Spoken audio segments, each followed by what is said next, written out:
Hey guys, welcome back to my channel. This is Rati here. So guys, I recently visited the New Delhi World Book Fair. In fact, मैं परसों ही गई थी. परसों मतलब जिस दिन मैं रिकॉर्ड कर रही हूँ उसके 2 दिन पहले मैं नई दिल्ली विश्व पुस्तक मेला गई थी और जो कि बहुत फेमस है. आप में से ज़्यादातर लोग इस पुस्तक मेले के बारे में, इस बुक फेयर के बारे में जानते होंगे. और जब मैं दिल्ली में रहती थी तो काफ़ी टाइम तक मैंने एज अ जर्नलिस्ट इस फेयर को कवर भी किया और एक राइटर के तौर पर, एक पोइट के तौर पर बहुत से प्रोग्राम्स में पार्टिसिपेट भी किया. तो मेरी बहुत सी अच्छी मेमोरीज जुड़ी हुई हैं विश्व पुस्तक मेला से. हालांकि फिर कोरोना के टाइम से मैं जा ही नहीं पाई, दिल्ली ही नहीं जा पाई, तो विश्व पुस्तक मेला क्या जाती. तो इस बार मैंने ठान लिया कि I have to see the world book fair again. तो बहुत ही हेक्टिक ट्रिप था मेरा. हालांकि एक ही दिन का, सुबह 5 बजे से मैं यहाँ से निकली देहरादून से और गाड़ी लेके वहाँ पहुँचे. 10 बजे से पहले हम वर्ल्ड बुक फेयर पहुँच गए और फिर वहाँ पे 6-7 घंटे बिता के कुछ दोस्तों से मिलकर, मतलब दोस्तों से प्री प्लान तो कुछ नहीं था, मतलब जो भी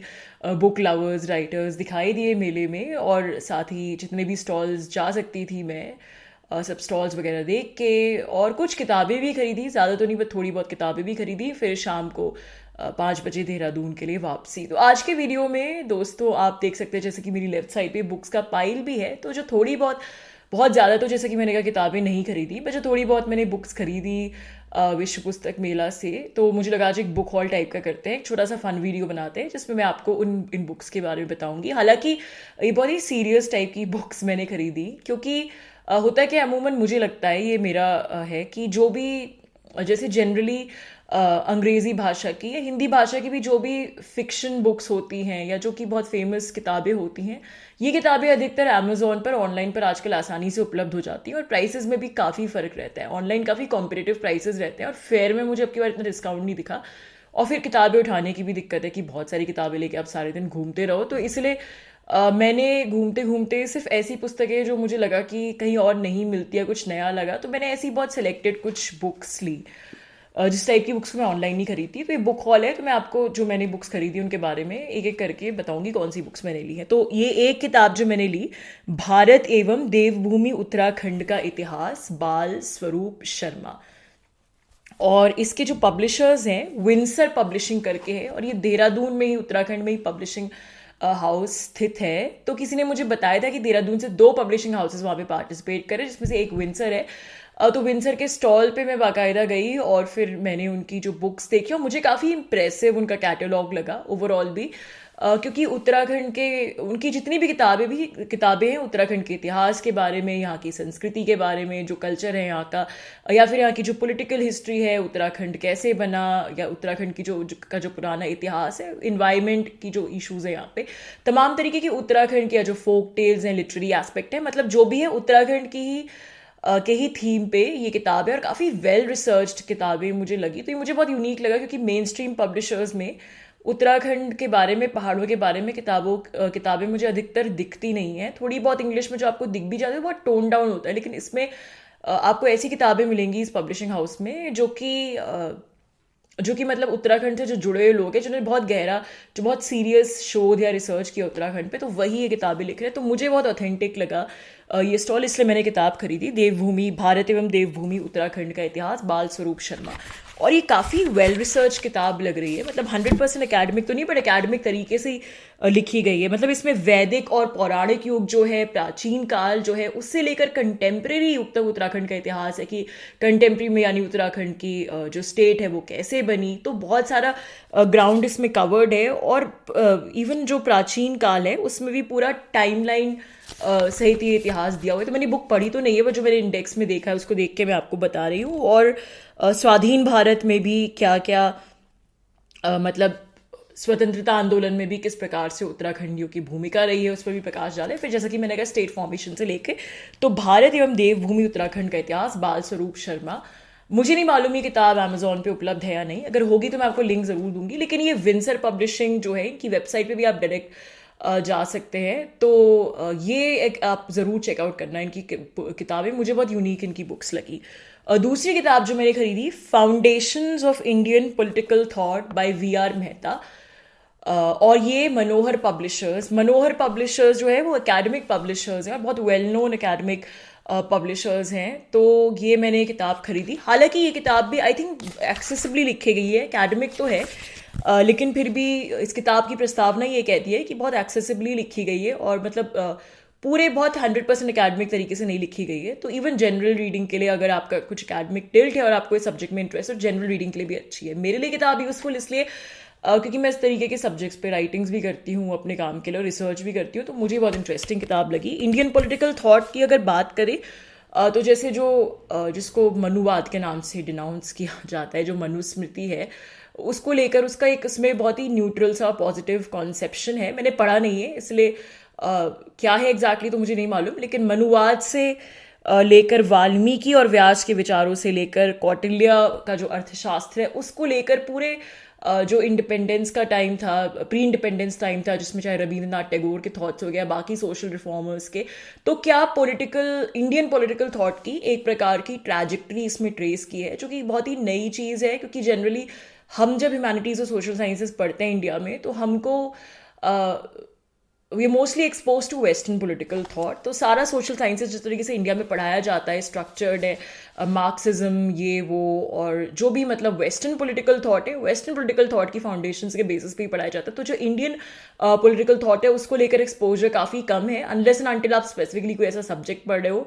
तो इसलिए मुझे लगता है कि सोशल साइंसेस को रीस्ट्रक्चर करने के उससे भी, कि इंडियन सोशल साइंसेस को Indian philosophy, Indian history, Indian political thought के बेसिस पर रीस्ट्रक्चर किया जाए, बहुत ही यूजफुल बुक मुझे लगी।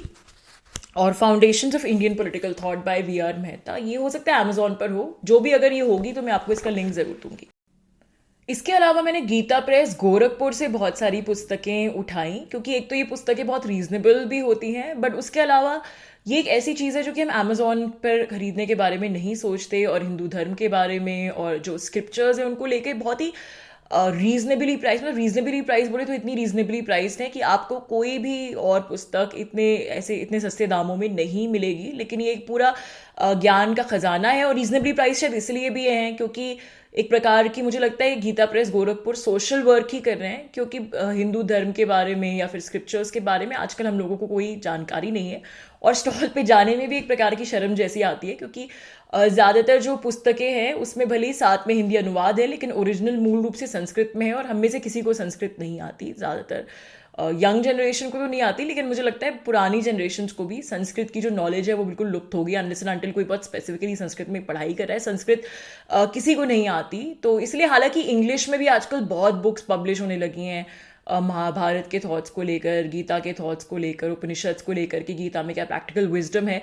लेकिन मुझे लगता है कि उसमें एक जिसे हम ट्रस्टवर्दी सोर्स मानते हैं, तो ये क्योंकि गीता प्रेस गोरखपुर काफ़ी प्रेस्टिजियस है, इसलिए मुझे लगा कि इसकी जो किताब है वो ज़्यादा ट्रस्टवर्दी सोर्स है। तो मैंने बहुत सी किताबें खरीदी कि पौराणिक देवियों के बारे में मैंने पुस्तक खरीदी, जिसमें सत्यवान सावित्री की कहानी है, सती अनुसुईया की कहानी है। तो बहुत सी जो पौराणिक देवियां हैं उनकी छोटी छोटी कथाएं इस पुस्तक में है। जैसा कि मैंने कहा कि ये सब कथाएं तो आपको कहीं भी मिल सकती हैं, लेकिन जो इसमें ऑथेंटिसिटी है, गीता प्रेस का जो नाम है वो आपको कहीं और नहीं मिलेगा। और इस तरीके की सामग्री हालांकि इंटरनेट पे आपको आसानी से उपलब्ध नहीं होती, थोड़ी बहुत अगर आपको होगी भी तो उसकी जो ऑथेंटिसिटी है कि उसमें कितना सच है, कितना झूठ, कितना डिस्टॉर्शन है, वो आपको नहीं मिलेगा। इसलिए मुझे गीता प्रेस गोरखपुर बहुत ट्रस्टवर्दी लगती है।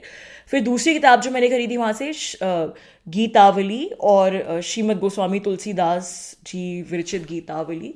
भी एग्जैक्टली इसमें क्या है, जैसा कि मैंने कहा कि मेरी नॉलेज बहुत लिमिटेड है इंडियन हिंदू स्क्रिप्चर्स के बारे में, तो ये मुझे भी देखना पड़ेगा इसमें एग्जैक्टली क्या है। लेकिन इसमें संस्कृत के जो श्लोक हैं उनके उसके साथ साथ उसका हिंदी अनुवाद भी है। अवधी और संस्कृत नहीं है, बल्कि इसमें अवधी और ब्रज भी है, और संस्कृत मिश्रित है, मिक्स्ड है सब कुछ। तो जो आई थिंक जो हिंदू स्क्रिप्चर्स के बेसिक थॉट्स है उनसे एक प्रकार का उनका इंट्रोडक्शन लेने के लिए, परिचय लेने के लिए ये पुस्तकें मुझे बहुत ही अच्छी लगी, यूजफुल लगी। और एक ये है श्री कृष्ण गीतावली। इसमें कृष्ण जी को समर्पित, भगवान श्री कृष्ण को समर्पित गीत हैं बहुत से, जो कि आई थिंक ब्रज और अवधी भाषा में लिखे गए हैं, बहुत ही मधुर है और गीत हैं, और साथ में उनके ट्रांसलेशंस भी हैं। तो इवन आप अगर कुछ कंपोज करना चाहते हैं या फिर उसको कविता के रूप में प्रयोग करना चाहते हैं, तो मुझे लगता है पोइटिक इंस्पिरेशन के लिए भी इस प्रकार की पुस्तक बहुत ही अच्छी है। फिर ये 3 पुस्तकें बहुत ही भारी भरकम हैं और मुझे नहीं पता कि मुझे इन्हें पढ़ने में कितना समय लगेगा, लेकिन मैं बीच-बीच में पढ़ने की कोशिश करूँगी। एक वेदांत दर्शन पे ये पुस्तक है, जिसमें जो वेदांत है, बहुत से वेदांत दिए गए हैं और व्याख्याएँ भी साथ में दी गई हैं। जैसे कि मैंने कहा कि मेरी इस विषय में बहुत ही लिमिटेड से भी लिमिटेड नॉलेज है, इसलिए मैं कुछ गलत नहीं बोलना चाहती। इसलिए मैं आपको सिर्फ़ पुस्तक का कवर दिखा के जितना मुझे समझ में आया उतना, क्योंकि मैंने भी पढ़ा नहीं है, आपको बता रही हूँ।